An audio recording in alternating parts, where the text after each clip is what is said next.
مجھے دیکھنے والے تمام ناظرین کو میری طرف سے السلام علیکم۔ آج ایک نئے ولاگ کے ساتھ آپ کا ہوسٹ علی یوسف حاضر ہے۔ آج کا یہ ولاگ آپ کے لیے بہت زیادہ انفارمیٹیو اور ایجوکیشنل ہونے والا ہے، کیونکہ آج کے اس ولاگ میں آپ کو پاکستان کے نہری نظام کے بارے میں بتاؤں گا۔ میں آپ کو بتاؤں گا کہ پاکستان کا نہری نظام کب لانچ ہوا، اور پاکستان میں نہری نظام بنانے کا مقصد کیا تھا، اور پاکستان میں نہری نظام کو لے کر آنے والا کون تھا۔ یہ سب آپ کو آج کی اس ویڈیو میں بتاؤں گا۔ آج آپ دیکھتے ہیں کہ پنجاب کی زمینیں بہت سرسبز و شاداب ہیں، لیکن یہ زمینیں ہمیشہ سے اس طرح سرسبز و شاداب نہیں ہوا کرتی تھی۔ انگریزوں کی آمد سے پہلے پنجاب کا بڑا علاقہ غیر آباد تھا، کھیتی باڑی صرف دریاؤں کے آس پاس ہوا کرتی تھی۔ انگریزوں نے 1886 میں ان علاقوں کو سیراب کرنے کا منصوبہ بنایا اور انہوں نے پنجاب میں نہری نظام کو قائم کیا، اور جب پنجاب میں نہری نظام قائم ہو گیا تو زرعی رقبہ 30 لاکھ ایکڑ سے بڑھ کر 1,40,00,000 ایکڑ تک پہنچ گیا۔ یہ ایک عظیم و شان آبی انجن کا حصہ ہے جس کے ذریعے سے پنجاب کے تمام ڈیم، بیراج، دریا، ہیڈ ورک، نہریں، موگیں، کھالیں آپس میں منسلک ہیں۔ جس طرح کسی انجن کی گراریوں پلوں کو بٹن گھما کر اس کی رفتار طاقت میں کمی پیشی کی جا سکتی ہے، بالکل اسی طرح ہزاروں مربع کلومیٹر تک پھیلے اس انجن کی کارکردگی کو کنٹرول کیا جا سکتا ہے۔ یہاں پر ایک سوال پیدا ہوتا ہے کہ جدید مشینری، گوگل میپ اور بلڈوزر کے بغیر اتنا بڑا انقلاب کیسے برپا ہوا؟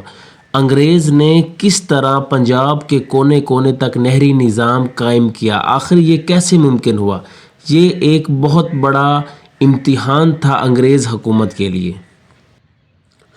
جب انگریز آئے، انہوں نے سب سے پہلے سروے آف انڈیا کا محکمہ قائم کیا۔ اس کے بعد جب نہریں بنانے کا پروگرام بنایا تو انہوں نے سطح سمندر سے وہ تمام علاقے جہاں پر انہوں نے نہریں بنانی تھی وہاں اس جگہ کا لیول کیا اور پھر ہر ایکڑ کا لیول معلوم کیا۔ اس کے بعد نہروں کے روٹ مکمل کیے گئے۔ مین پاور اور ڈنکی لیبر سے ساری نہریں کھودی گئی۔ سروے کا سامان گدھوں پر لاد کر ایک جگہ سے دوسری جگہ پہنچایا گیا۔ ڈنکی لیبر جو ہے وہ افغانستان سے منگوائی گئی۔ اس ٹائم جو ہے لیول کرنے کے لیے کسی اور بیلچوں کا استعمال کیا گیا، اور کسی اور بیلچوں کی مدد سے لیول کیا گیا۔ کنٹرول روم قائم کیے گئے، روٹ فائنل کیے گئے کہ کس جگہ سے نہریں نکالنی ہے، اور نہریں اس لیول پر نکالنی تھی جہاں سے تمام اونچے نیچے رقبے کو پانی مل سکے۔ مزے کی بات یہ ہے کہ برطانیہ میں کوئی نہری نظام نہیں ہے۔ یہاں پر ہی ریسرچ کی گئی، فارمولے بنائے گئے، ایکویشن بنائی گئی، تھیوری بنائی گئی، اور آج تک پاکستان کا نہری نظام اسی انگریز کی تھیوری پر چل رہا ہے۔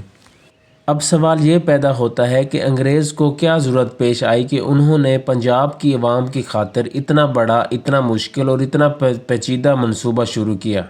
انگریز حکومت مقامی ریسورسز کو زیادہ سے زیادہ استعمال کرنا چاہتی تھی۔ پنجاب وہ آخری صوبہ تھا جس کو انگریزوں نے 1849 میں دیکھا۔ انگریزوں نے یہاں آ کر دیکھا کہ پنجاب کی زمین بہت زیادہ زرخیز ہے۔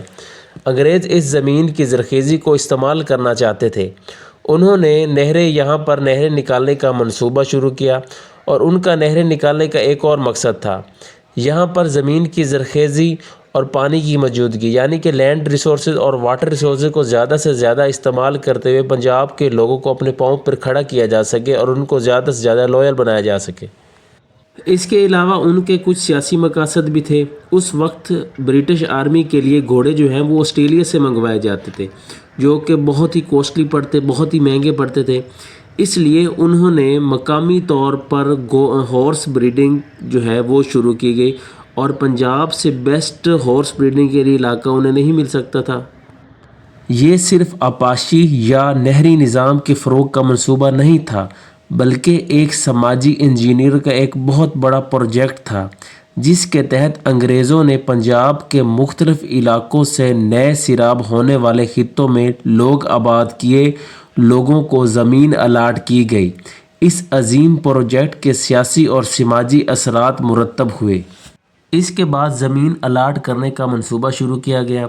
انگریز ڈسٹریبیوٹر دیکھتے تھے جس بندے کو زمین ہم دے رہے ہیں یہ نئی زمین کو آباد کر بھی سکتا ہے یا نہیں۔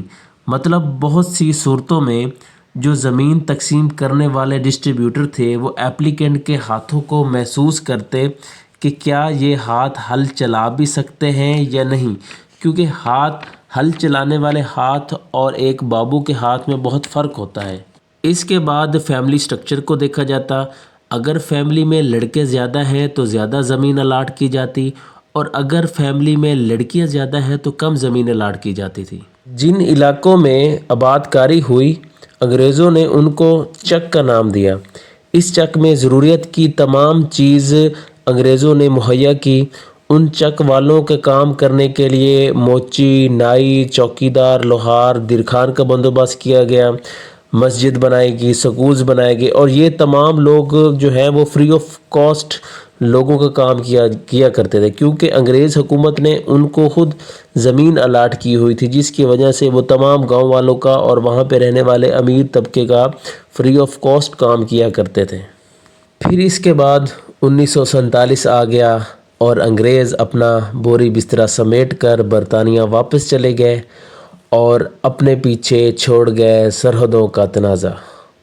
آج کی یہ ویڈیو آپ کو کیسی لگی مجھے کومنٹ سیکشن میں ضرور بتائیے گا، اور اپنا بہت زیادہ خیال رکھیے گا اور دعاؤں میں یاد رکھیے گا۔ اوکے، اللہ حافظ۔